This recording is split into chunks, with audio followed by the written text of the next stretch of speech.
Sudah sampai ke Aqsa aja. Ya dah. Nggak bakal ketemu Allah. Ya dah. Karena nggak naik ke langit. Serajin-rajin kita melaksanakan syariat, tidak akan mengenal Allah. Kenapa? Karena syariat itu aturan, cara menyembah Allah, cara. هل أتى على الإنسان حين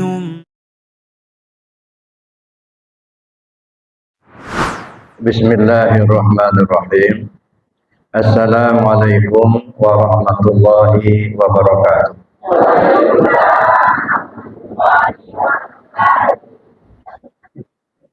Assalamualaikum ya rijalul ghaib. Assalamualaikum ya ayyuhan arwahul muqaddasah. Ya nuqaba, ya nujaba, ya rukaba, ya budana. Ya autadun ardi autadun arba'ah. Ya imamani ya qudhu ya fadhu ya umana. Aghithuni bi ghasah wanduruni bi nazlah warhamuni bi rahmah. Wasilu muradi wa qsudi wa qumu ala qada'i hawaiji dan Nabi Muhammadin sallallahu alaihi wasallam. Sallamakumullahu ta'ala fid dunya wal akhirah. Allahumma salli ala nabiyil khidir alaihi salatu wassalam. Al-Fatihah. Alhamdulillah rabbil alamin. Ya Allah ya Allah. Alhamdulillah. Ila hadratin Nabi Mustafa Muhammad Rasulullah sallallahu alaihi wasallam. Sayyidina al-Fatihah. Alhamdulillah. Alhamdulillah rabbil alamin. Ya Allah ya Allah.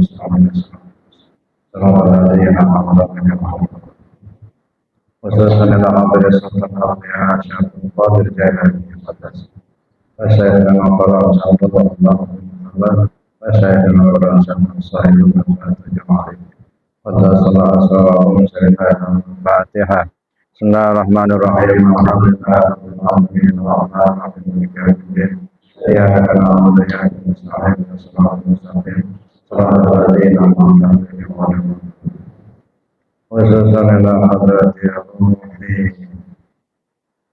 Ustaz Jumari wa Mujianto. Wa sallallahu lahumma al-Fatihah. Bismillahirrahmanirrahim. Alhamdulillahirabbil alamin. Arrahmanirrahim. Maliki yaumiddin. Iyyaka na'budu wa iyyaka nasta'in. Shiratal mustaqim. Shiratal ladzina an'amta 'alaihim. Kita doakan juga orang tua kita, Bapak Sukardi yang sedang sakit. Begitu juga ikhwan dan akhwat kita yang sedang sakit, yang tidak sempat disebutkan namanya. Mudah-mudahan semuanya disembuhkan oleh Allah SWT. Sehat seperti sedia kala. Al-Fatihah. A'udzubillahi minasyaitonir rajim. Alhamdulillah rabbil alamin. Arrahmanirrahim. Ya Allah ya Allah. Shiratal mustaqim. Shiratal ladzina an'amta 'alaihim. Alhamdulillah. Wassalatu wassalamu ala Rasulillah wa ala alihi wa ashabihi. Ilahi anta maksudi wa ridha matlubi. Ta'atini mahabbataka. Yang saya hormati Bapak Kepala Desa dan jajarannya, serta yang saya hormati Bapak Ketua dan pengurus Majelis Zikir Arafah 12 ya, beserta jamaahnya, dan yang saya hormati Bapak para pimpinan sepuh, para ustaz, alim ulama, serta Bapak Ibu para ikhwan dan akhwat Allah. Alhamdulillah, bersyukur kita kepada Allah Subhanahu wa taala pada siang hari menjelang sore ini kita ditakdirkan oleh Allah melaksanakan satu kegiatan yang sudah sering kita laksanakan atau setiap tahunnya, satu peristiwa besar yang pernah dialami oleh junjungan kita Nabi Muhammad SAW yang dikenal dengan peristiwa Isra dan Mi'raj. Peristiwa Isra dan Mi'raj ini tercantum di dalam Al-Quran. Peristiwa Isra-nya bisa dibaca di dalam surat Al-Isra ayat 1. Sedangkan peristiwa Mi'rajnya bisa dibaca di dalam surat An-Najm. Jadi artinya peristiwa Isra Mi'raj ini bagian daripada ayat-ayat Al-Quran, tercantum di dalam Al-Quran. Itu dulu yang perlu kita pahami, bahwa peristiwa Isra Mi'raj itu tercantum di dalam Al-Quran. Kemudian yang kedua, Al-Quran itu diturunkan Allah untuk menjadi petunjuk buat manusia. Allah berfirman, Bismillahirrahmanirrahim, Syahrul Ramadan alladzi unzila fihi al-Quran hudan linnas. Pada bulan Ramadan diturunkan Al-Quran untuk menjadi petunjuk buat manusia. Yang kedua, jadi artinya peristiwa Isra Mi'raj tercantum dalam Al-Quran. Al-Quran itu menjadi petunjuk buat manusia. Kalau begitu berarti kita mesti mencari mana petunjuk dari peristiwa Isra Mi'raj itu. Ini yang harus kita cari, kita kaji. Kalau cerita Isra Mi'rajnya sudah sering kita dengar. Oleh Isra Mi'raj sudah sering kita dengar, yaitu sholat. Maka setiap kita peringatan Isra Mi'raj yang disampaikan penceramah biasanya urusan sholat. Endingnya sholat. Mulai dari istana sampai ke desa, ketika peringatan Isra Mi'raj itu, ya endingnya tentang sholat. Padahal ayat-ayat tentang sholat itu banyak sekali. Jadi ini bukan peringatan sholat, tapi peringatan Isra Mi'raj. Nah, kalau peringatan sholat tentu ayat-ayat tentang sholat. Banyak, ada aqimis sholata liduluki syamsi ila wasaqil laili wa qur'anal fajr. Inna qur'anal fajri kana mashhuda. Satu. Ada lagi inna sholata kanat 'alal mu'minina kitaban mawquta. Ada. Banyak lagi ayat-ayat tentang sholat.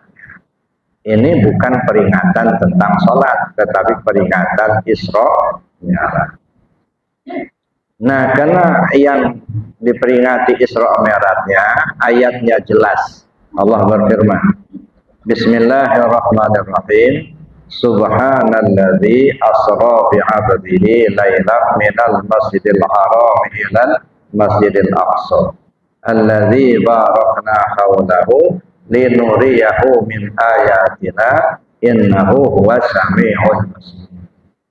Nah, kalau diterjemahkan dalam bahasa kita, Subhanalladzi asra bi'abdihi, Maha suci Allah yang telah memperjalankan akan hambanya pada suatu malam,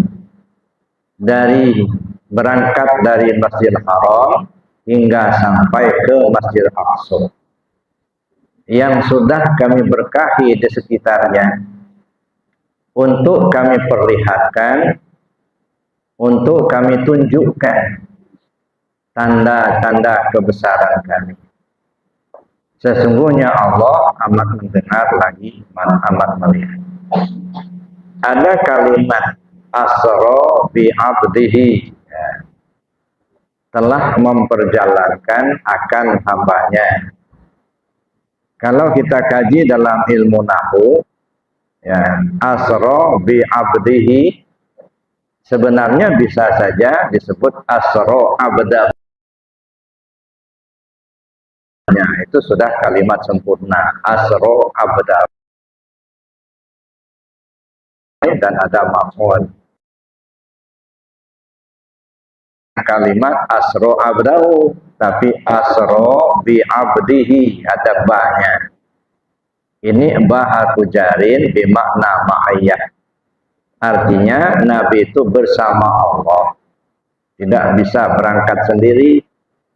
Bapak Ibu datang ke sini berangkat sendiri apa bersama Allah? Nah, bersama Allah. Karena kita tidak bisa berangkat sendiri kalau nggak bersama Allah. La haula wala quwwata illa izin Allah, dengan Allah. Tidak ada kemauan kalau tidak ditunjukkan Allah, kalau tidak digerakkan Allah. Tidak ada kemampuan untuk jalan kalau nggak ada kekuatan dari Allah. Ya, maka bisa dipahami tidak ada kemampuan kita untuk melaksanakan perintah, tidak ada kemampuan kita untuk meninggalkan larangan. Melaksanakan perintah aktif, meninggalkan larangan pasif. Tidak bisa aktif, tidak bisa pasif, melainkan dengan Allah. Aktif gerak, pasif diam. Tidak bisa gerak dan tidak bisa diam, melainkan dengan Allah. Ini artinya mengajarkan kita supaya mendalami ilmu tauhid. Nah, kita kajilah ilmu tauhid. Sehingga di dalam kajian kita di Arafah, bagi Bapak Ibu yang sudah selesai tasawuf 2, waktu di tauhid sudah kita kaji.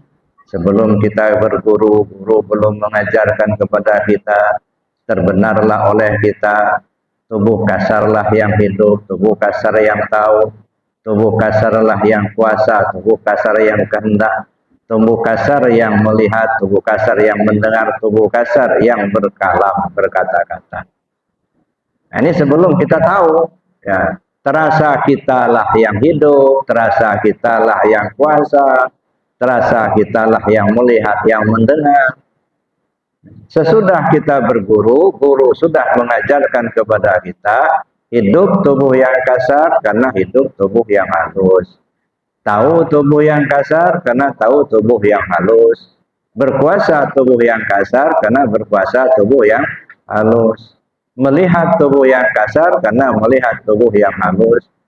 Mendengar tubuh yang kasar karena mendengar tubuh yang halus. Berkata-kata tubuh yang kasar karena berkata-kata tubuh yang halus. Nah, sudah tahulah kita, oh kalau begitu tubuh yang kasar ini tidak punya kemampuan sendiri. Ya, yang punya kemampuan tubuh yang halus, itulah ruh kita.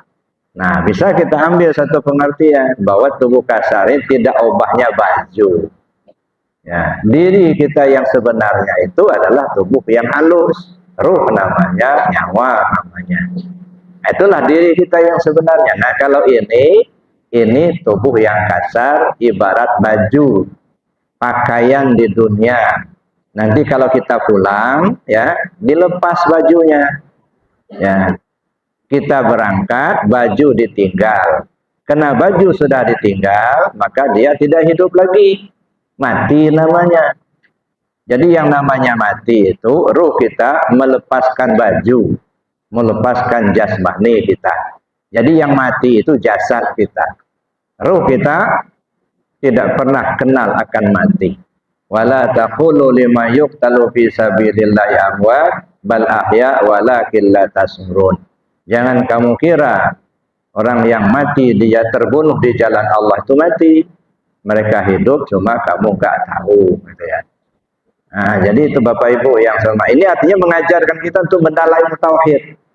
Nah, ini dulu yang perlu kita kaji lebih jauh supaya kita tidak syirik.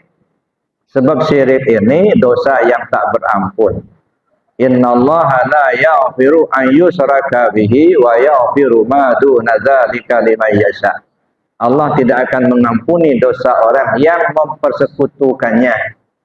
Tetapi Allah akan mengampuni dosa orang yang tidak mempersekutukannya bagi siapa yang Allah kehendaki. Nah, syirik ini halus sekali Bapak Ibu. Maka kita kenal ada syirik jali, ada syirik khafi. Kalau syirik jali nyembah patung, nyembah batu, itu jelas nyata, insya Allah kita lepas, karena kita sudah tahu itu tidak boleh.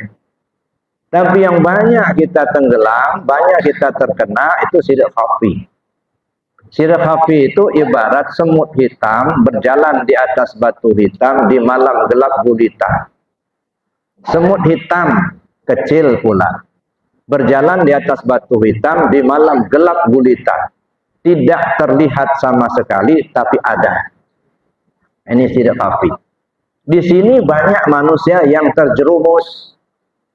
Makanya melalui ayat ini tadi Allah menyuruh kita kaji tauhid dulu. Nah, setelah kita mengkaji tauhid, barulah kita beramal, gitu ya. Ma'asra bi'abdihi lailan minal masjidil haram ilal masjidil aqsa alladzi barakna haulahu linuriyahu min ayatina. Nabi Muhammad SAW telah melaksanakan.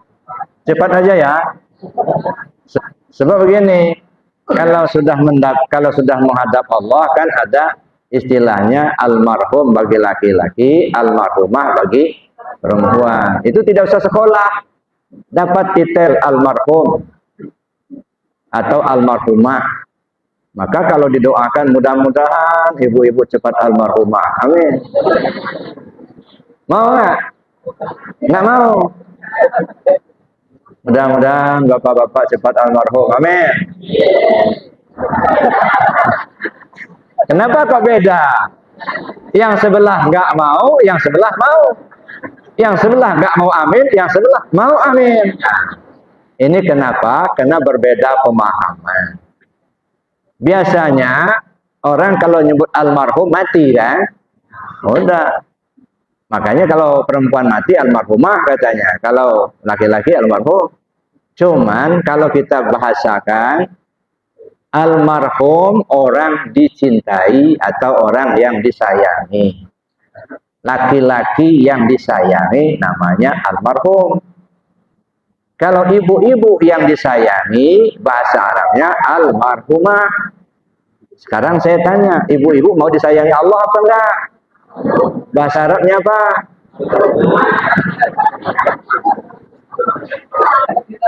Ya makanya nggak salah kalau saya doakan mudah-mudahan cepat almarhumah, cepat disayangi oleh Allah. Masa nggak mau disayangi Allah? Ya. Cuman persepsi kita kalau sudah almarhum itu mati. Kalau mudah-mudahan cepat almarhumah, kok didoakan supaya mati? Siapa yang doanya mati? Ada mendoakan supaya disayangi oleh Allah. Gitu. Jadi semua kita ini akan menghadap Allah. Ya. Maka ada ayat linuriyahu min ayatina. Karena kami akan perlihatkan tanda kebesaran kami. Jadi peristiwa Isra Mi'raj itu ya merupakan suatu tanda kebesaran Allah. Ya, memperlihatkan tanda kebesaran Allah. Apa bahasa desainernya kalau memperlihatkan? Memperagakan. Nah, misalnya seorang bapak telah mendesain sebuah pakaian, nah, katakanlah dia menggambar sebuah pakaian, kemudian dijahitnya bagus. Dia ingin supaya orang tahu, nah diperlihatkan. Ini loh hasil desain saya. Nah, untuk diketahui orang supaya jelas, lalu diperagakan. Nah, diperagakan. Ini pakaian renangnya begini. Kalau ibu-ibu ini pakaian pestanya seperti ini. Nah, sehingga orang tertarik. Jadi Isra Mi'raj itu dapat dikatakan sebuah peragaan. Nah, peragaan apa? Peragaan untuk menghadap Allah. Nah, jadi kalau mau menghadap Allah, begini loh caranya. Contohlah Isra Mi'raj. Nah, jadi itu Bapak Ibu yang saya hormati. Jadi Isra Mi'raj itu sebuah peragaan. Nah, bisa dikatakan pola dasar bagi seorang hamba yang ingin menghadap Allah. Caranya Isra Mi'raj. Apa yang bisa kita pahami dari peristiwa itu? Pertama, siapa pelaku Isra Mi'raj itu? Ada 3. Pertama, Nabi kita Muhammad Sallallahu Alaihi Wasallam. Yang kedua, Jibril. Yang ketiga, Burak. 3 pelaku utama. Muhammad, Jibril, Burak. Apa peran mereka masing-masing? Muhammad menghadap Allah. Jadi Muhammad yang mau menghadap ini. Ya, kita mau menghadap enggak? Sama. Manusia semuanya akan menghadap Allah. Inna lillahi wa inna ilaihi raji'un. Nabi Muhammad Isra Mi'raj mau menghadap Allah, kita manusia semua akan menghadap Allah. Sama satu. Lalu Nabi Muhammad ketika menghadap Allah dalam Isra Mi'raj, siapa pembimbingnya? Jibril alaihissalam. Jadi Jibril itu membimbing Nabi untuk menghadap Allah. Oh, kalau begitu kita juga kalau menghadap Allah mesti ada pembimbing. Nah, nggak bisa ujuk-ujuk berangkat sendiri. Carilah pembimbing.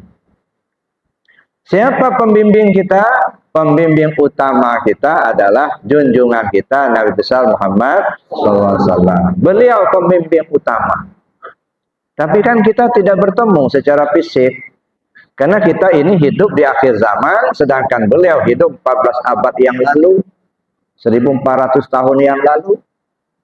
Jangan khawatir, Nabi telah pesan, taraktu fikum amrayni lan tadillu abada mastamasaktum bihima kitaballah wa sunnata rasulih.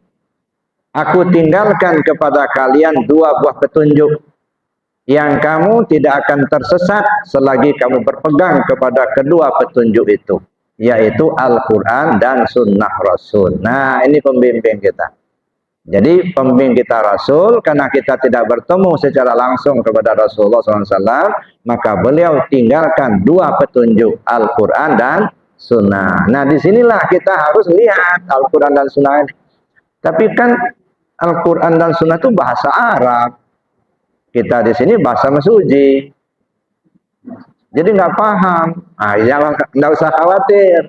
Rasul tinggalkan warisan yang ketiga, al ulama warasatul anbiya. Para ulama itu pewaris Nabi. Jadi para ulama pewaris Nabi. Ulama yang mana? Ulama yang pewaris Nabi. Anbiya itu nabi, anbiya banyak nabi. Nah, sekarang kita renungkan, kita pikirkan, kita tanya sama yang ahlinya, apa yang diwariskan oleh para nabi itu? Mulai dari Adam alaihissalam sampai kepada Nabi Sis, Nabi Idris, terus sampai kepada Nabi Nuh, Nabi Sulaiman, Nabi Ibrahim, terus sampai kepada Nabi kita Muhammad SAW. Nah, kita cari apa warisan mereka para nabi ini. Afdalu ma qultu ana wan nabiyyuna min qabli la ilaha illallah. Kalimat teragung yang kusampaikan dan disampaikan oleh nabi-nabi sebelum aku itu adalah la ilaha illallah. Oh, ini warisan para nabi itu. Kalimat tauhid. Jadi semua nabi mengajarkan tauhid. Jadi ulama yang membawa umat untuk bertauhid kepada Allah. Nah, itu yang kita cari, kita ikuti. Tapi untuk mendapatkan itu, kata Syekh Muhammad Amin Al-Qurdi, sangat-sangat sulit. Ya. Mencari guru mursyid, guru pembimbing itu sulit sekali. Lebih sulit daripada mencari belerang merah. Kenapa sulit? Kalau belerang merah sulitnya karena jarang. Tapi kalau sudah ketemu, tahulah kita bahwa itu belerang warnanya merah. Cuman kalau ketemu guru mursyid, ya kita nggak tahu. Kenapa nggak tahu? Karena yang bersangkutan tidak pernah ngaku dirinya mursyid. Oh, saya ini mursyid, nggak ada. Seorang guru mursyid tidak pernah ngaku dirinya mursyid. Sementara yang tidak mengaku mursyid belum tentu juga mursyid, gitu. Nah, maka susah.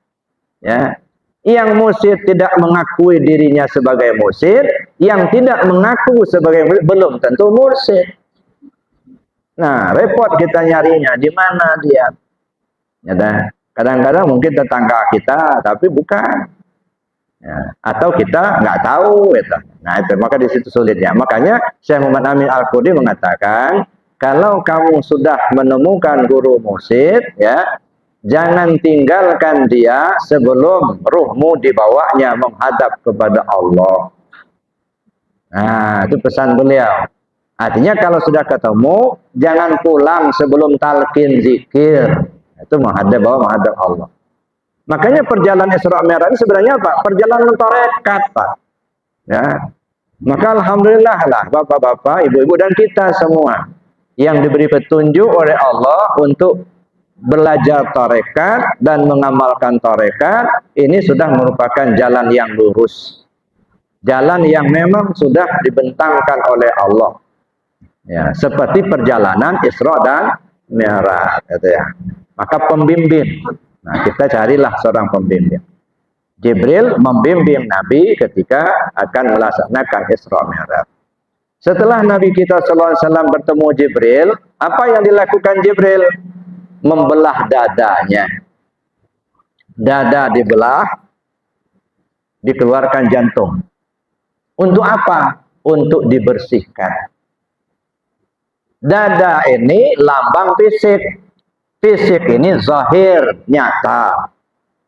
Jantung itu lambang hati. Hati itu batin. Ya, maka Nabi sallallahu alaihi wasallam ya akan melaksanakan peristiwa Isra Mi'raj itu dibelah dulu untuk dibersihkan. Nah, ini bisa kita pelajari. Oh, kalau begitu, kalau kita ingin menghadap Allah harus bersih lahir dan batin. Bersihkan zahir, bersihkan batin. Bersih zahir, bagaimana bersih zahir? Ya, membersihkan diri yang zahir ini ada 4 langkah. Yang pertama, bersihkan dari hadas dan najis. Itu satu. Maka mandi kita, wudu kita, buang najisnya. Itu. Langkah yang kedua, membersihkan anggota tubuh zahir. 8. Mata, telinga, hidung, mulut, tangan, kaki, perut, dan kemaluan. Caranya gimana? Banyak-banyak istighfar dan taubat. Itu langkah kedua. Langkah ketiga, bersihkan anggota tubuh batin. Dalam bahasa tarekat disebut lataifatus sab'ah, latifah 7. Latifah qalbi, latifah ruhi, latifah sirri, latifah khafi, latifah afa, latifah nafsun natiqah, dan latifah kullu jasad. Membersihkannya bagaimana caranya? Tidak cukup istighfar dan taubat, mesti pakai zikir. Likulli syai'in siqalah wa siqalatul qalbi zikrullah. Segala sesuatu ada alat pembersih, pembersih hati itu adalah zikir kepada Allah. Nah, belajar zikir kita. Ya kan? Nah, yang keempat, membersihkan ruh rabbani. Diri kita yang sebenar diri. Nah, bersihkan itu. Bagaimana cara membersihkan diri yang sebenar diri? Diri kita yang sesungguhnya mengenal diri. Dengan kita mengenal diri, akan kenallah kita kepada Tuhan kita. Kenallah kita kepada Allah. Setelah kita mengenal Allah, maka hilang sangkutan. Tak tersangkut lagi hati ini dengan apa dan siapa. Tak tersangkut dengan duit, tak tersangkut dengan jabatan, tak tersangkut dengan pahala, tak tersangkut dengan sorga, enggak nyangkut sama bidadari, enggak. Nyangkutnya ke Allah aja. Nah, ketika hati ini sudah bersih dari selain Allah, maka hati hanya ingat kepada Allah. Nah, kalau sudah bersih seperti itu, tak tersangkut dengan apa dan siapa kecuali kepada Allah, maka disebut sudah bersih. Nah, jadi cara membersihkan ruh rabbani, caranya mengenal diri. Nah, makanya kita kaji diri kita ini. Siapa diri kita ini yang sebenarnya? Supaya kita kenal kepada Tuhan kita. Jadi orang yang nggak kenal sama dirinya, bisa dipastikan bahwa dia nggak kenal sama Tuhannya. Ya. Ya. Tidak kenal kepada Tuhannya. Nah, kalau dia nggak kenal kepada Tuhannya, gimana dia menyembah Tuhannya? La yasihul ibadah illa bima'rifatil ma'bud. Tidak sah ibadah tanpa mengenal siapa yang dia sembah. Katanya nyembah Allah. Allah yang dia sembah tahu nggak mana Allah itu? Ya, yang kita tahu baru nama. Allah, nama, alif, lam, ha, nama. Ya dah. Yang kita sembah bukan nama, nama itu sebutan. Yang disembah yang punya nama. Nah, misalnya begini. Begitu kita sebut muhajirin. Nah, nama. Tapi ketika orang menyebut Pak Ustadz Muhajirin, disebut nama. Terbayang kita, tahulah kita siapa Ustadz Muhajirin itu. Orangnya ganteng, hitam manis. Nah, kebayang. Nah, orang yang bernama itu yang diingat, yang bernama Muhajirin itu. Nah, kalau kita nggak kenal gimana ingatnya? Maka disitulah pentingnya ngaji, ya kan? Sampai sini saya tanya, ngaji itu perlu apa enggak? Sangat perlu. Bagaimana kita kenal kalau enggak ngaji? Dipelajari siapa diri kita sebenarnya. Bapak Ibu yang saya hormati, nah, jadi Nabi Muhammad SAW ketika ketemu Jibril itu dibelah dada dulu.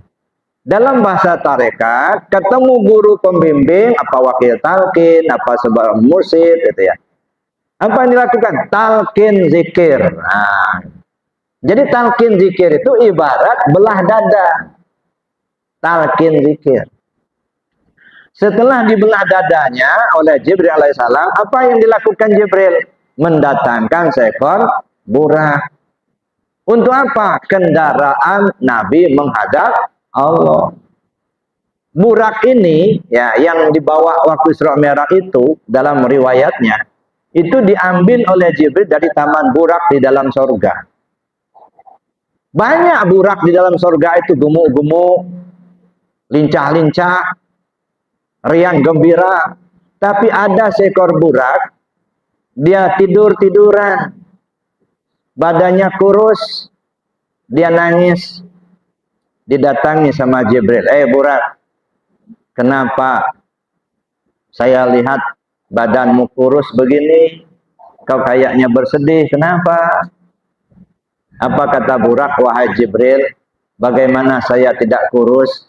Semenjak saya mendengar nama Muhammad, tidur tak nyenyak, makan tak enak, maka badan saya kurus begini. Saya rindu ingin ketemu Muhammad. Nah, kata Jibril, saya ini mencari burak untuk tunggangan Muhammad menghadap Allah. Kau mau? Mau Jibril? Mau. Nah, dibawalah si burak kurus ini tadi. Bukan yang gemuk yang dibawa, yang kurus. Maka bapak-bapak, ibu-ibu yang kurus-kurus enggak usah kecil hati.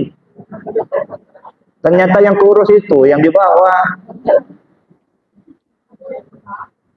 Sampai di depan Nabi, nggak mau diam si burak ini. Bergerak terus kakinya, seperti gelisah begitu. Sampai ditegur sama Jibril, kenapa kok sepertinya gelisah begitu? Apa nggak mau ditunggangi oleh Muhammad? Bukan begitu ya Jibril, kata si burak. Saya kepinginnya sebelum Muhammad naik punggung saya kepingin janji dulu sama Muhammad. Mau Muhammad? Mau. Janji apa burak? Wahai Muhammad, kalau kau sudah menaik punggung saya, ketika kau akan masuk surga nanti, jangan tunggang burak lain selain saya sendiri. Jadi kalau sudah dinaiki punggungnya, si burak tadi nggak mau. Ya, kalau Muhammad mau tunggang burak lain nggak mau. Kalau mau masuk surga nanti, jangan tunggang burak lain selain saya sendiri. Siap, kata Nabi. Ya, wahai Muhammad, tanda persetujuan, tolong tanganmu yang mulia itu taruh dulu di punggung saya. Oleh Nabi ditaruhlah tangannya di atas punggung burak. Begitu tercacah tangan Nabi di atas punggung burak, waduh, gembiranya bukan main si burak tadi. Sampai-sampai tubuhnya tidak mampu menanggung, tubuhnya tidak mampu menanggung ruhnya. Membesar, membubung tinggi. Ya, saking gembiranya, tubuhnya tidak mampu untuk menanggung ruhnya. Karena ruhnya membesar. Sehingga burak tadi tinggi, setinggi 40 hasta kalau nggak salah ada mengkabair. Nah, mikir Nabi, mau naik ke atas gimana kalau nggak pakai tangga? Nah, tiba-tiba datanglah rohaniyah Sultan Aulia, menyediakan punggungnya untuk dipijak oleh Rasul SAW ketika naik atas burak itu. Nah, ketika Nabi memijak punggung Sultan Aulia, Nabi berkata, sekarang saya pijak punggungmu, kelak kau akan memijak punggung para wali Allah. Nah, sampai di sini apa petunjuknya? Mari kita lihat, Bapak Ibu yang saya hormati. Jibril setelah membelah dada Nabi, mendatangkan seekor burak. Ya, maka di dalam tarekat setelah talqin zikir dikasih amalan zikir jahar. La ilaha illallah. Cuman kadang-kadang kita ini begini, Pak. Udah dikasih kuda, dikasih kendaraan burak, bukannya dikendarai, bukannya ditompangi, malah dikandangin. Ya. Nggak diamalkan, itu dikandangin. Ya. Nah, sudah itu burak ini paling cepat. Kalau dia naik bukit, kaki depannya pendek, kaki belakang panjang. Kalau turun bukit, kaki depan panjang, belakang pendek. Nah, ini hebatnya si burak kan. Makanya kalau ada Pak, belilah Pak. Istimewa. Jadi burak ini, kenapa dia kurus? Semenjak saya mendengar Muhammad, saya sudah tidak enak makan, tidak enak tidur. Itu kan bahasa untuk mengindahkan cerita. Burak ini tunggangan nabi-nabi sebelum Nabi Muhammad. Jadi semua nabi tunggangnya burak itu. Apa itu? La ilaha illallah. Tapi karena la ilaha illallah ini kalimat tauhid ini semenjak Nabi Isa alaihissalam mangkat, ya, itu kalimat tauhid itu nggak dipakai orang lagi, Pak. Sudah ditinggal. Orang sudah nyembah berhala, nyembah patung, sudah nyembah matahari, nyembah api. Kalimat tauhid nggak dipakai, maka disebut kurus. Nah, karena nggak dipakai lagi sama orang, ya, kurus. Semenjak saya dengar Muhammad, rindu, kata si Burak. Artinya dulu Nabi Isa pernah mengatakan, nanti setelah aku akan datang seorang Rasul yang namanya Ahmad atau Muhammad. Nah, ini yang ditunggu-tunggu si Burak itu. Karena Nabi Isa pernah mengatakan seperti itu. Nah, lalu kemudian setelah di depan Nabi, apa kata Burak? Janji. Apa janjinya? Kalau kau akan masuk surga nanti, jangan tunggang burak lain selain saya sendiri.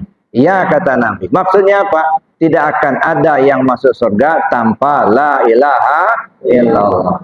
Maka timbullah disebut miftahul jannah. La ilaha illallah. Kunci pembuka surga.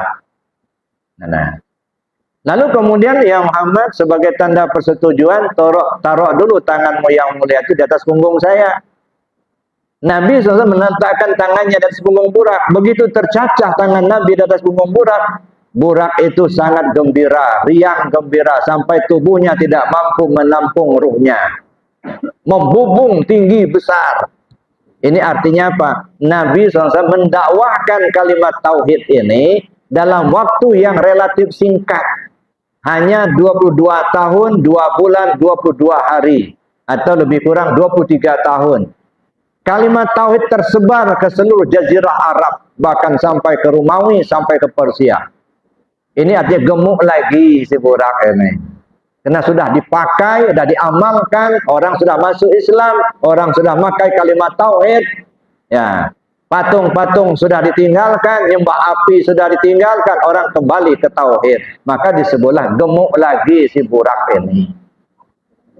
Nah, lalu ketika Nabi akan naik atas burak, harus pakai tangga. Tiba-tiba datanglah ruhaniyah Sultan Aulia. Ruhnya yang datang. Karena Sultan Aulia belum lahir. Apa kata Nabi SAW? Sekarang saya pijak punggungmu. Kelak kau akan memijak punggung para wali Allah. Maksudnya apa? Sultan Aulia mengerahkan semua kemampuan yang ada untuk meneruskan perjuangan junjungan kita Nabi besar Muhammad SAW. Sampai kepada pikirannya, tenaganya, duitnya, hartanya, waktunya, semua dicurahkan untuk meneruskan perjuangan Rasulullah. Itu namanya menyediakan punggung dipijak oleh Rasul. Kelak kau akan memijak punggung para wali. Artinya para wali Allah menyediakan waktunya, pikirannya, hartanya untuk meneruskan perjuangan Sultan Aulia. Itu namanya Sultan Aulia memijak punggung para wali Allah. Artinya para wali Allah menyediakan punggungnya dipijak oleh Sultan Aulia. Jadi para wali Allah itu menyediakan waktunya, pikirannya, hartanya, ya, dan segala yang ada untuk meneruskan perjuangan Sultan Aulia.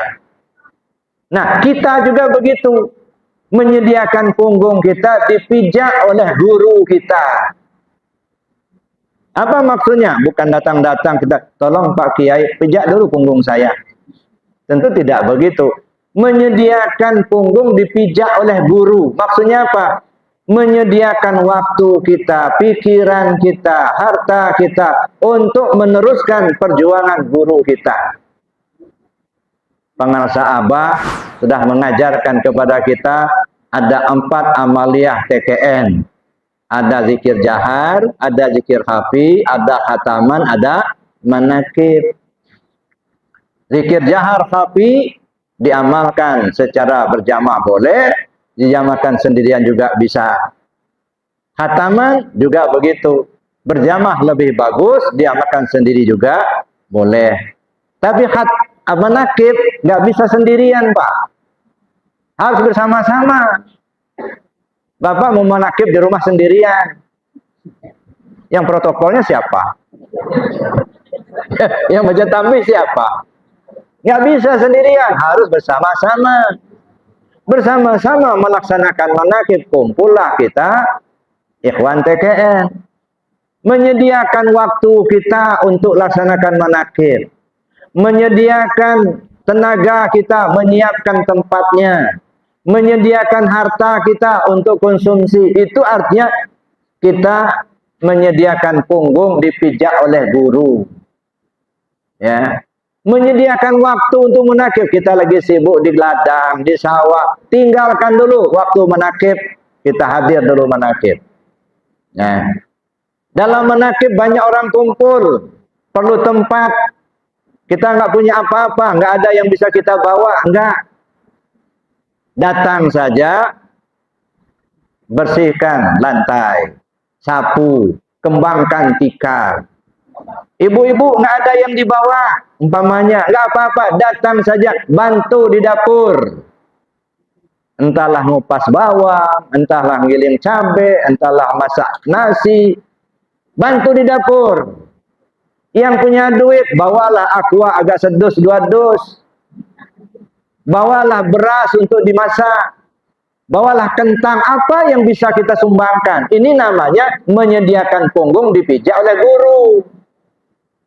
Oh, nggak ada yang dibawa. Ya, kita nggak punya duit, tenaga kita juga nggak ada. Udah, datang aja menakib.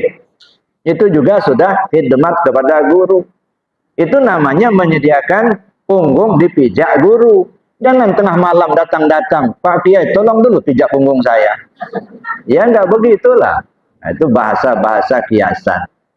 Jadi Bapak Ibu yang saya hormati, nah setelah burak itu ada, berangkatlah Nabi didampingi oleh Jibril. Dari mana berangkatnya? Dari Masjidil Haram ke Aqsa. Di mana Masjidil Haram itu? Di Mekah. Aqsa itu ada di mana? Palestina. Mekah itu bumi, Palestina itu di bumi nyata. Jadi ada Mekah, apa namanya Haram itu sampai sekarang ada di Mekah itu. Ya, kalau Bapak umroh atau haji pasti sholat di Masjid Haram. Ada Baitullahnya di situ. Ya, Nabi berangkatnya dari Masjid Haram ke Masjid Aqsa. Kenapa nggak naik aja langsung? Ya, dari Haram tuh naik ke langit. Kok mutar-mutar ke Aqsa? Lagi-lagi linuriyahu min ayatina. Ini sebuah peragaan. Artinya apa? Nabi ketika akan menghadap Allah menempuh perjalanan yang nyata di bumi. Dari Aqsa naik ke langit. Di langit ghaib nggak kelihatan. Berarti Nabi menempuh perjalanan yang ghaib. 2 jalan yang ditempuh Nabi. Perjalanan nyata di bumi dan perjalanan ghaib di langit. Nah, kita juga begitu. Harus menempuh 2 perjalanan ketika akan menghadap Allah. Perjalanan syariat lahiriah dan perjalanan hakikat batiniah. Baru bisa sampai. Ada orang pokoknya saya nggak mau bertasawuf lah. Saya kepinginnya syariat aja cukup. Ya sudah sampai ke Aqsa aja. Ya, nggak bakal ketemu Allah. Ya, karena nggak naik ke langit. Serajin-rajin kita melaksanakan syariat, tidak akan mengenal Allah. Kenapa? Karena syariat itu aturan. cara menyembah Allah, cara. Ya, ini sah, ini batal, ini halal, ini haram, ini wajib, ini sunat, kan gitu. Itu syariat. Ya, nah. Jadi makanya sebenarnya saya bilang tadi, serajin-rajin kita menjalankan syariat tidak akan mengenal Allah.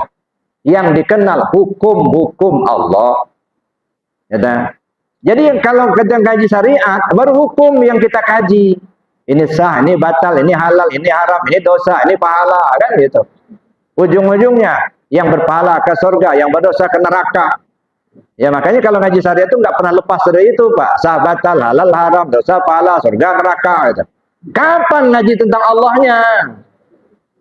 Memang bukan di ranah syariat.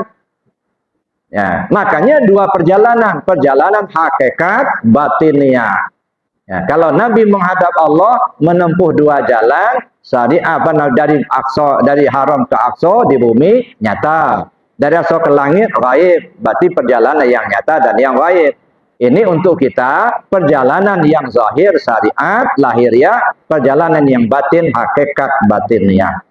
Nah, jadi dua. Burung itu, Pak, kalau sayapnya satu nggak bisa terbang, nggak? Mesti dua sayapnya. Ya, baru bisa terbang. Baru kita menghadap Allah kalau kita syariat dan hakikat kita jalankan. Ya, makanya ya bapak-bapak, ibu-ibu yang dari Mesuji mesti jauh, Pak, dulu. Sekarang aja yang agak dekat terasa. Ya, kenapa? Karena di jalan tol. Dulu 6 jam. Saya sama supir sama Pak Dwi dulu jam 7 berangkat dari Arafah. Nyampai di sini sudah jam 12. Ikut sholat zuhur. Jam 7. Tadi jam 10 baru berangkat. Nyampe jam 11 di sini. 11 lewat dikit. 1,5 jam lah. Ya udah ya. Nggak tahu apa jaraknya yang dekat. Apa supir yang kencang mijak gas.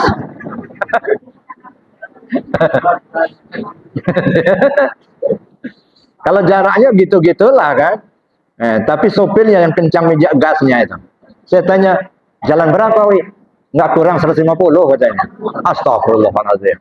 Hati-hati saya bilang. Ya. Tapi itulah karena enaknya di jalan tol tadi. Itu enaknya kalau pakai jalan tol, Pak. Tapi bayar. Ya, bisa jalan yang kecil-kecil, yang biasa-biasa nggak bayar, tapi lambat. Ya, makanya ada jamaah. Jangan bawa-bawa zikir la ilaha illallah di sini. Di sini sudah biasa. Subhanallah, subhanallah, alhamdulillah, alhamdulillah, Allahu akbar, Allahu akbar. Udah itu aja. Jangan bawa zikir. Ya nggak apa-apa. Nah, kenapa? Kalau subhanallah, alhamdulillah, Allahu akbar itu ibarat jalan biasa. Kena tahalli, tajalli, ya dah. Subhanallah, subhanallah, subhanallah, maha suci Allah. Kalaupun kita nggak ngomong maha suci Allah, tetap saja Allah itu maha suci, kan? Nah, tapi ini ibarat jalan biasa, ya, ya.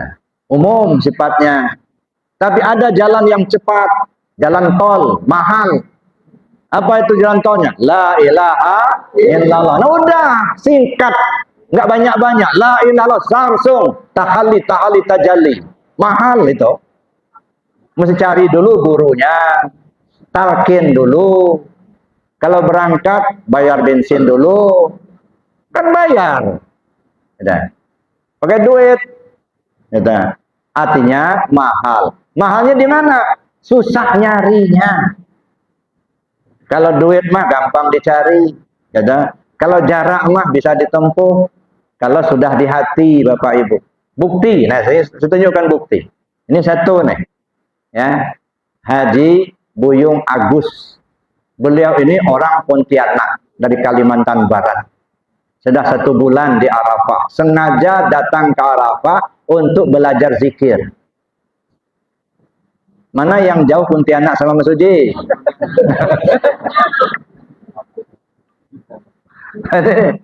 Nah, beliau tinggalkan cucunya, anaknya di Pontianak. Beliau tinggalkan rumahnya. Bertempuh perjalanan yang jauh pakai pesawat dari Pontianak ke Jakarta, Jakarta ke Lampung. Nggak mikir berapa biayanya, nggak mikir berapa jaraknya. Yang penting bisa belajar zikir. Itu mahalnya, Pak. Tapi karena di hati tidak ada yang mahal. Tidak ada jarak yang jauh. Kalau ada di hati. Kalau nggak ada di hati, bertetangga sangat jauh, jarang ketemu. Ya, kenapa? Karena nggak ada di hati. Nah, jadi oleh karena itu Bapak Ibu yang hormat, ini salah satu contoh ya, tak? Ya, makasih banyak Pak Haji. Nah, biar bapak-bapak, ibu-ibu kenal sama Pak Haji, silakan berdiri Pak Haji. Nah, silakan. Ya, benar itu ceritanya. Nah, ini. Nah, Anda kenal ibu-ibu? Ganteng. Cuman sudah tua. Ya. Ya, alhamdulillah, ya. Saya dapat informasi dari beliau, karena di Arafah kan akan melaksanakan riyadhah selama 40 hari. 10 hari sebelum Ramadan, 30 hari selama Ramadan. Yang sudah ngasih tahu beliau ada 10 orang dari Pontianak mau datang ke Arafah untuk ikut riyadhah 40 hari. Pontianak, nggak tahu Mesuji ada berapa orang. Nah, itu Bapak Ibu yang saya hormati. Jadi artinya Nabi SAW melaksanakan peristiwa Isra Mi'raj menghadap kepada Allah. Nah, terus naiklah Rasul sampai ke Sidratil Muntaha. Begitu sampai ke Sidratil Muntaha, apa kata Jibril? Muhammad, saya cuma bisa ngantar kamu di sini. Lah, enggak barengan ya Jibril? Enggak bisa. Kita sudah ditetapkan Allah tempat masing-masing. Lewat di sini hancur saya. Apa maksudnya? Guru menghantarkan murid ke depan pintu gerbang ma'rifat. Hanya menyampaikan jalan untuk ma'rifat. Tapi kalau ma'rifatnya nggak bisa guru mengasih tahu. Kenapa? Bukan nggak mau, nggak bisa. Hanya Allah yang bisa memberi. Guru menyampaikan jalan. Ini loh jalannya, gini caranya. Gitu. Nah, maka siapa yang akan dikasih Allah, hanya Allah lah yang tahu. Begitu kita mau naik ke alam ma'rifat, siapapun nggak boleh dibawa lagi. Hatta diri kita sendiri nggak boleh dibawa. Artinya apa? Nggak boleh ngaku ada. Kalau masih ngaku kita ada, itu membawa diri. Nggak sah, nggak ma'rifat. Ditolak. Makanya dalam tasawuf disebut, kalau kau ada, aku tiada, kata Allah. Kalau kau tiada, akulah yang ada. Nggak boleh ada dua yang ada, Pak. Ada. Sebab apa nggak boleh? Karena kita ini hanya wujud bayangan, bukan wujud asli. Yang wujud asli hanya Allah. Ya, maka disebutlah dalam istilah tasawuf, la hayyun, la alimun, la qadirun, la muridun, la samiun, la basirun, la mutakallimun bil haq illallah. Tak ada yang hidup, tak ada yang tahu, tak ada yang kuasa, tak ada yang kehendak. Tak ada yang melihat, tak ada yang mendengar, tak ada yang berkalam, melainkan Allah semata-mata. Itu namanya kita hilangkan diri kita.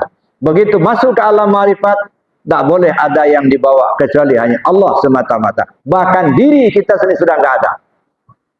Nah, itu artinya sampai ke Sidratil Muntaha. Nah, begitu sampai di Arafah, Nabi sujud. Allah perintahkan bangkit. Berarti sudah ketemu Allah kan? Ini syarat, artinya bahasanya Nabi ketemu dengan Allah, artinya Nabi sujud. Begitu bangkit dari sujud, apa kata Nabi? At-tahiyatu lillah. At-tahiyatul mubarakatuh salawatut taibatu lillah. Dijawab oleh Allah, Assalamualaikum ayyuhan nabi wa rahmatullahi wa barakatuh. Dijawab sama Nabi, Assalamualaikum wa ala ibadillahi sholihin. Jadi artinya kalimat itu terucap ketika Nabi ketemu Allah. Kita baca enggak itu dalam salat? Dibaca. Ketika membaca kalimat itu, ketemu Allah enggak?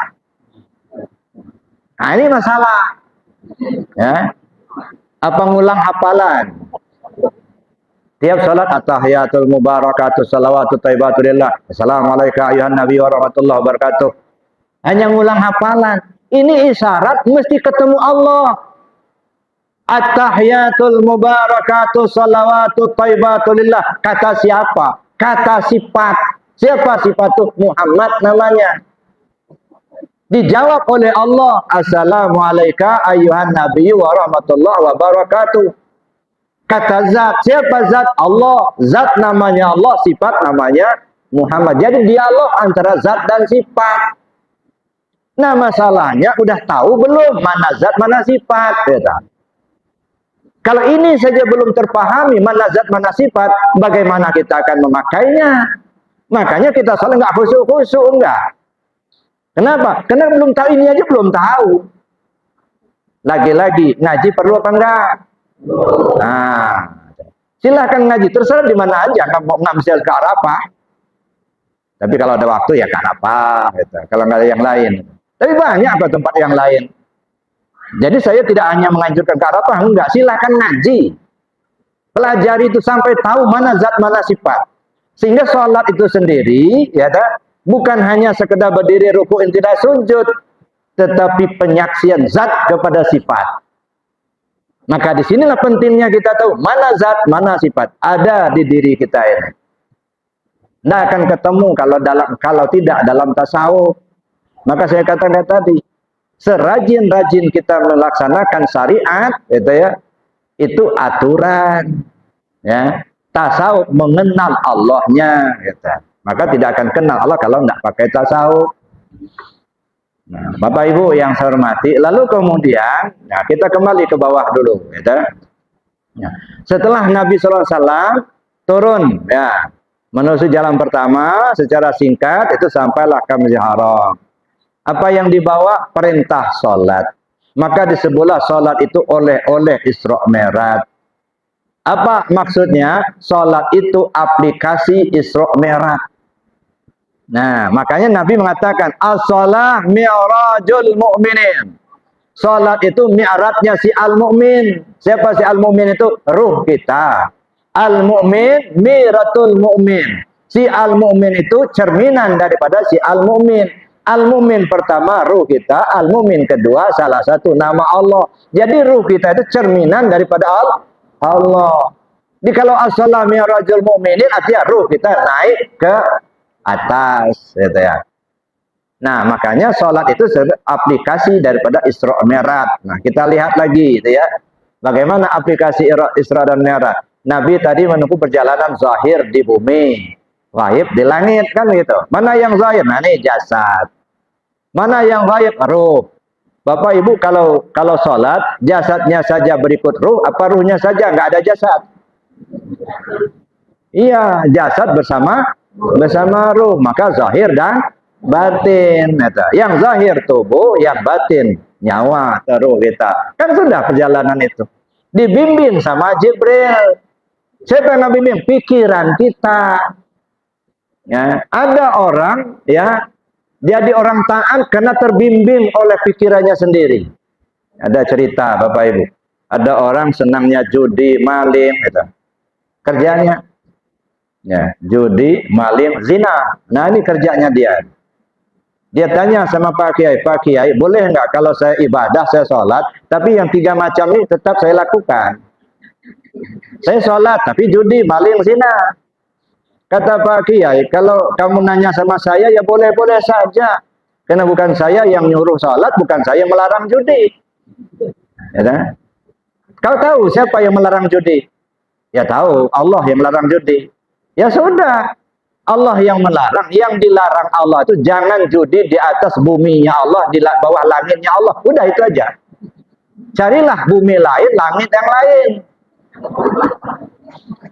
Mikir dia, nggak ada pula bumi yang lain, langit yang lain. Cuma satu inilah itu ya. Nah, ini dibimbing oleh akal kita. Oh kalau begitu pakai saya tinggalkan judi, pakai memang nggak ada bumi lain, punya Allah semua. Tapi bagaimana dengan maling Pak Kiai? Boleh nggak saya sholat tapi maling? Itu pencarian saya itu. Yang dilarang Allah itu jangan lakukan maling di waktu tertentu. Antara zuhur, antara subuh dengan zuhur itu tidak boleh. Antara zuhur sama asar, antara asar sama maghrib, maghrib sama isya, isya sama subuh. Nah cari waktu lain. Mikir lagi, nggak pula ada waktu yang lain. Akhirnya Pak, udah Pak Kiai, kalau begitu memang nggak ada waktu yang dibuat Allah itulah. Saya sadar Pak Kiai saya yang salah Pak Kiai. Tapi ini yang satu lagi ini Pak, kayaknya belum bisa saya tinggalkan. Apa? Zina Pak Kiai. Gimana Pak? Boleh enggak? Saya sholat tapi saya zina terus. Saya ada pasangan Pak Kiai. Nah, kata Pak Kiai, yang dilarang Allah itu jangan menzinai makhluknya. Udah gitu aja. Cari makhluk yang lain. Mikir. Manusianya makhluk Allah. Kambing juga makhluk Allah juga. Akhirnya Pak, ditinggalkannya perbuatan maksiat itu Pak. Judi dia tinggalkan, malin dia tinggalkan, zina dia tinggalkan. Jadi orang abid, rajin ibadah. Ini namanya terbimbing oleh akalnya dia. Maka sholat itu dibimbing oleh pikiran kita. Banyak orang nggak punya pembimbing Pak. Ya, nggak ada pembimbing. Jojong aja kerja ke sawah, ke ladang begitu. Datang azan, kedengar azan, nggak peduli. Datang zuhur, nggak peduli. Datang maghrib, nggak peduli. Udah. Salat zuhur kesibukan, salat asar di perjalanan, salat maghrib kecapean, salat isya ketiduran, salat subuh kesiangan, habis semua. Ada. Ini nggak dibimbing sama pikirannya. Coba renungkan, coba pikirin. Ada. Mau kemana kita ini? Ya, walaupun ganteng, iya kalau sekarang yang masih muda-muda, yang umur 17-20 tahun masih ganteng-ganteng, masih cantik-cantik. Umur 60 tahun, tengok ke sebelah.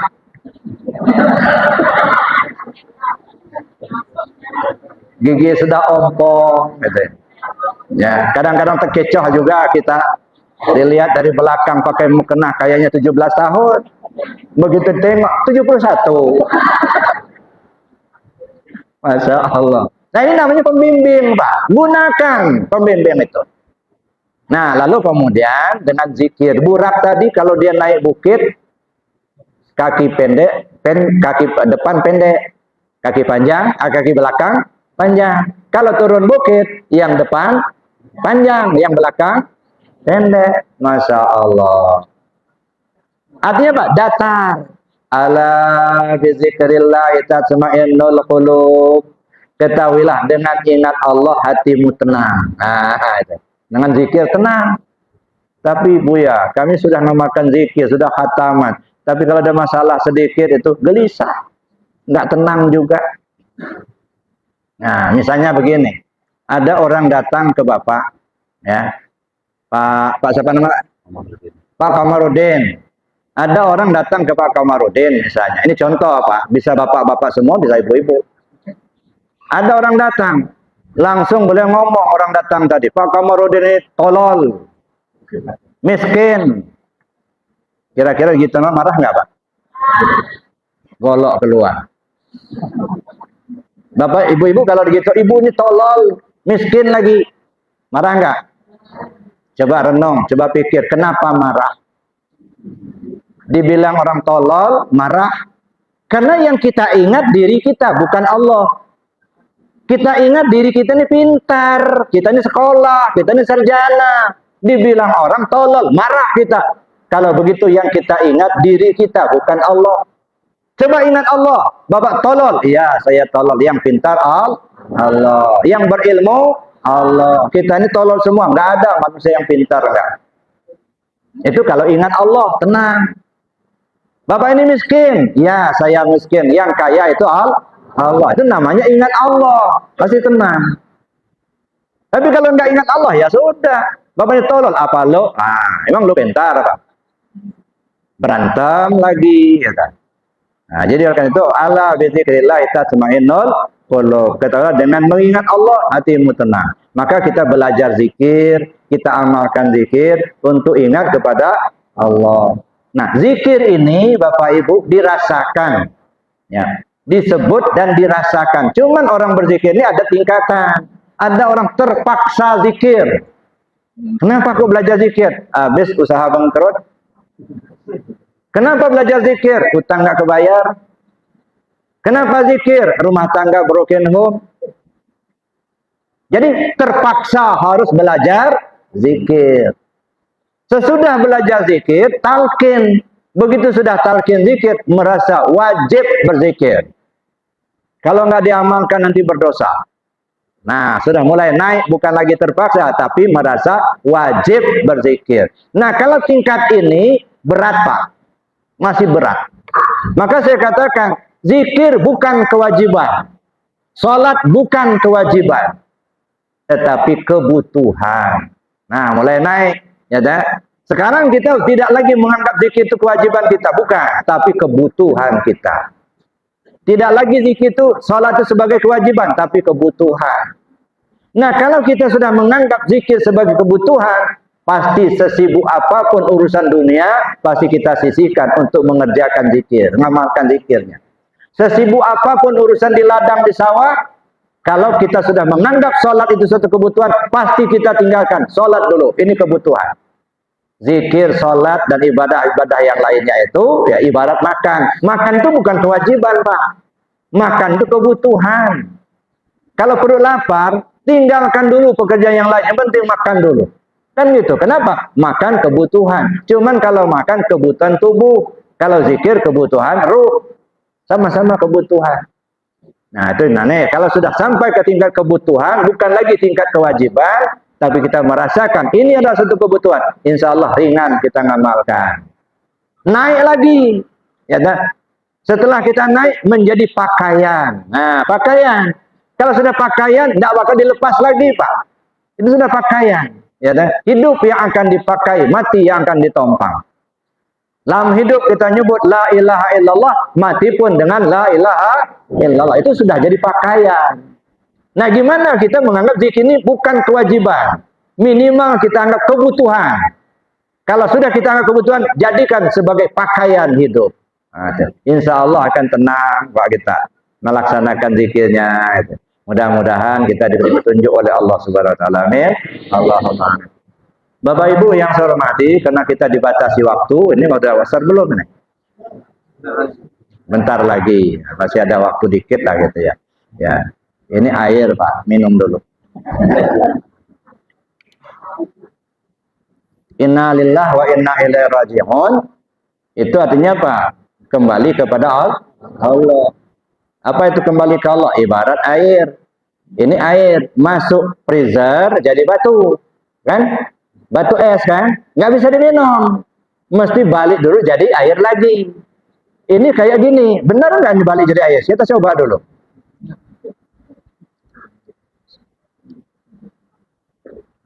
Benar rupanya air banyak. Nah, jadi gitu. Jadi kembali ke Allah itu artinya kembali ke asal. Asalnya Allah, kembali kepada Allah. Maka saya bilang berkali-kali saya katakan, kembali ke Allah itu bukan mati, saya bilang. Ya, mati itu ajal, batas waktu untuk kembali. Kapan kita kembali ke Allah? Sebelum ajal tiba. Bagaimana cara kembali kepada Allah? Nah, contohlah Isra Mi'raj. Ya. Maka Isra Mi'raj itu cara kita untuk kembali kepada Allah. Ya, kita ketemu pembimbing, kemudian talqin zikir, kita amalkan zikirnya. Ya. Yang mudah-mudahan kita semua mendapat keselamatan dunia akhirat. Amin. Allah. Baik Bapak Ibu, saya kira demikian yang dapat saya sampaikan. Mudah-mudahan sekali lagi ya kita semua mendapatkan petunjuk, mendapat keselamatan dari Allah Subhanahu Wa Taala, dan insya Allah istiqamah dalam pengamalan zikirnya. Mudah-mudahan di Mesuji ini ya pada umumnya buka puasa pada khususnya. Nah, makanya saya bilang sama Pak Haji tadi, kalau di Pontianak buka puasa itu sudah maghrib Pak.